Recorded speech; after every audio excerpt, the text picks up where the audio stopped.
আদালতে আনা হলো তৃণমূল কংগ্রেসের প্রাক্তন কোচবিহার জেলা সভাপতি অভিজিৎ দে ভৌমিককে। বুধবার তাকে শিলিগুড়ি থেকে গ্রেপ্তার করা হয়েছিল। প্রতারণার অভিযোগে তাকে গ্রেপ্তার করা হয় বলে জানা গিয়েছে।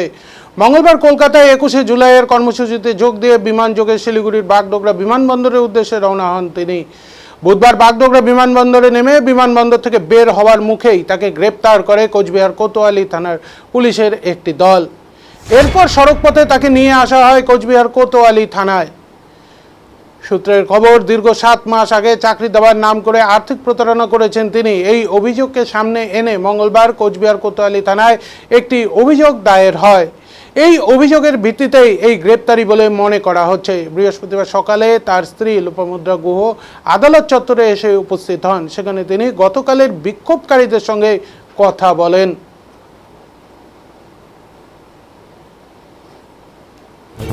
প্রতারণার অভিযোগে প্রাক্তন তৃণমূল কংগ্রেসের জেলা সভাপতি অভিজিৎ দে ভৌমিককে তোলা হলো কোচবিহার জেলা আদালতে।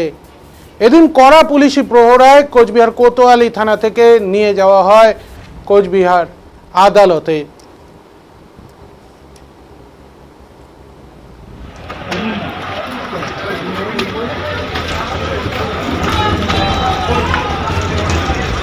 আপনারা দেখছেন কোচবিহার আদালত চত্বরের ছবি, যেখানে আদালতে নিয়ে যাওয়া হচ্ছে কোচবিহারের প্রাক্তন তৃণমূল কংগ্রেসের জেলা সভাপতি অভিজিৎ দে ভৌমিককে।